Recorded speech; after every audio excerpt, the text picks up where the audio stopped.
Alright, so while we're on the topic of heat in this Maintenance Monday, I want to talk about a common question that we get asked all the time, and I think it's not so much maintenance, but just clarity.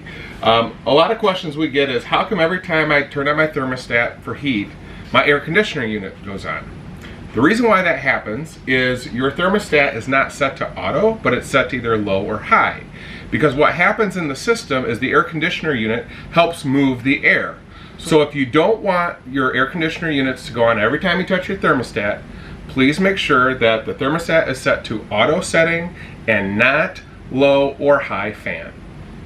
So to get to your setting to change the fan from either low or high, you're going to turn it to auto by simply, you're going to hit the mode button until you see the fan, and then you arrow up to go to low or high or auto. Make sure it's set to auto if you do not want your air conditioner to run.